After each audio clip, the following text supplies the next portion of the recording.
कि किसी भी शख्स का जो नेम है वो पासपोर्ट कंट्रोल लिस्ट में या पीएनआईएल में या ईसीएल में जब प्लेस किया जाता है तो उसकी पॉसिबल वजूहात क्या क्या है। तो हमें डिफरेंट सिचुएशंस के बारे में कुछ क्वेश्चंस जो है वो मसूल हुए। तो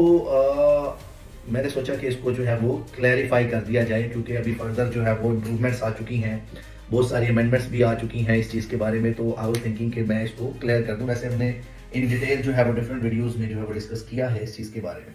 नंबर वन, अगर किसी शख्स का नेम पासपोर्ट ब्लैक लिस्ट में है या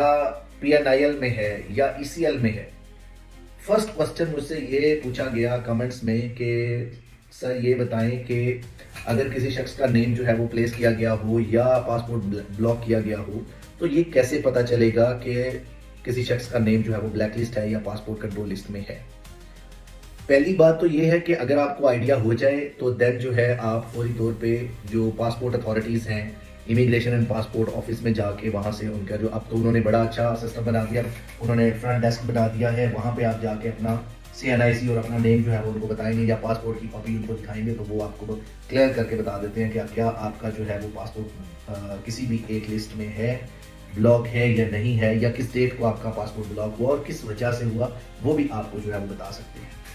ये क्लियर, या फिर आप इवन एयरपोर्ट पे जो सेल है वहां पे भी आपको जो है वो बताया जा सकता है कि किसने जो है वो आपका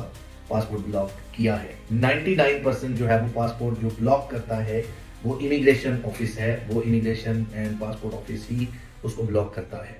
और किसके रिकमेंडेशन पे हुआ ये डिपेंड करता है आपके कि सिचुएशन क्या है। तो अभी हम पॉसिबल सिचुएशंस के बारे में डिस्कस करेंगे कि बीइंग ए लीगल एक्सपर्ट या बीइंग ए लेमैन आपको पता होना चाहिए कि अगर इन सिचुएशंस में से कोई आप जो है वो आपके सामने आई है तो देन आप समझ लें डेफिनेटली जो है वो आपका पासपोर्ट जो है वो ब्लॉक किया गया होगा या किसी भी एक लिस्ट में जो है वो ऐड किया गया होगा। नंबर वन, अगर आपने कोई ऑफेंस कमिट किया है अब्रॉड, पाकिस्तान से बाहर किसी मुल्क में आपने कोई ऑफेंस कमिट किया है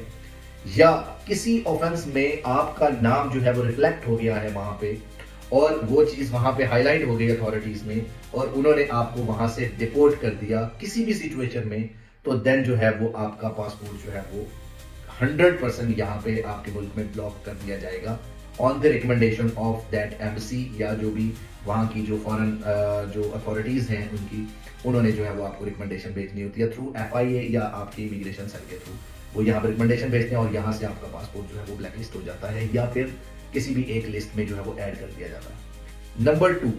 आपका आपने पाकिस्तान के अंदर कोई केस चल रहा था आपका और आप उसमें क्रिमिनल केस में एब्सकॉन्ड कर गए, अब यहाँ से फ्लाई करके पाकिस्तान से बाहर चले गए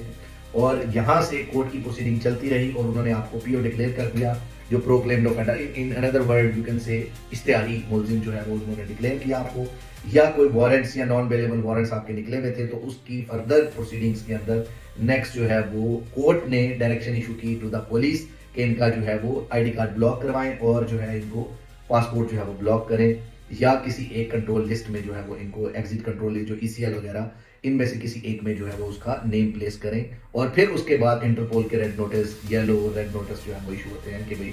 किसी भी शख्स को कोर्ट से मुहैया यूज किए जाए कि वो वहां से आके कोर्ट में अपीयर हो और देन जो है वो अपने केस को डिफेंड करे। तो ये बेसिक पर्पस होता है इनका अगर आपके केसेस यहाँ पे चल रहे हैं। कुछ ऐसे मामला होते हैं जो फेक यानी जो डंकी लगा के या इलीगल वे में जो है वो बॉर्डर क्रॉस करते हैं और वहां से पकड़े जाते हैं। अगर पाकिस्तान में पकड़े गए तो देन जो है वो यहाँ पे उनके फौरी तौर पे पासपोर्ट जो है वो ब्लॉक कर दिए जाते हैं, या फिर जो है वो अगर डंकी लगा के या किसी भी इलीगल वे में जो है वो यहाँ से पाकिस्तान से बाहर चले गए या विदाउट पासपोर्ट जो है वो पाकिस्तान से बाहर चले गए और वहां पे वो पकड़े गए और देन उनको डिपोर्ट कर दिया गया, तो देन जो है उनको जो है वो फौरी तौर पे उनका पासपोर्ट जो है वो समझ लें वो लोग कि वो ब्लैक लिस्ट जरूर होंगे या किसी ना किसी एक कंट्रोल लिस्ट में उनका नेम जो है वो प्लेस कर दिया जाएगा। ये कुछ टू सम एक्सटेंट ये कुछ पीरियड के लिए होता है, फिर बाद में दोबारा से भी रिन्यू कर दिया जाता है, दोबारा से जो है वो 2-3 साल के लिए या 5 साल के लिए जो है वो ब्लॉक कर दिया जाता है। तो उसके वो डिपेंड करता है सिचुएशन पे। फिर अगर कोई शख्स जो है वो कोई जाली पासपोर्ट के जरिए जो है वो जाता है या कोई भी ऐसा एक्टिविटी परफॉर्म करता है जो इलीगल हो या कोई फोर्जरी करके जाता है या कोई अपनी स्टेटमेंट में मिस रिप्रेजेंटेशन करता है या कोई भी फाइनेंशियल क्राइम फ्रॉड्स या कोई ऐसा कोई मामला होता है तो उनमें भी जो है वो 100% उनका जो है वो ईसीएल या पीसीएल में जो है वो नेम प्लेस कर दिया जाता है और कि भाई उसके बाद जो है वो फर्दरस में ये मामला होता है। ये वो पॉसिबल सिचुएशंस हैं और भी बहुत सारी सिचुएशंस हैं, डिपेंड्स कि आपके अगेंस्ट कोई केस चल रहे हैं, कोई फॉर एग्जांपल कोई स्मगलिंग का कोई मामला है, कोई मनी लॉन्ड्रिंग का इशू है, कोई भी ऐसा जो है वो रिलेटेड कोई मामला हो सकता है या कोई एप्रीहेंशन है कि आप जो है वो कोई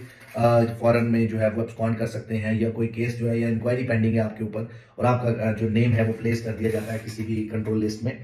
तो ये सारी वो सिचुएशंस हैं जिसमें किसी भी शख्स का नेम जो है वो प्लेस कर दिया जाता है पीसीएल में जो या फिर जो है पीएनआईएल में या फिर जो है ईसीएल में या पासपोर्ट और आईडी कार्ड्स ब्लॉक कर दिए जाते हैं कोर्सिव मैयर के तौर पे और इंटरपोल के रेड नोटिस या येलो नोटिस जो है इशू कर दिए जाते हैं ताकि वो जो है जाके वहां से उनको किसी भी तरीके से प्रोड्यूस किया जाए, अपीयर किया जाए बिफोर दी कंसर्न्ड अथॉरिटीज या कोर्ट्स ऑफ लॉ में ताकि वो अपना डिफेंस जो है वो प्रोवाइड कर सकें।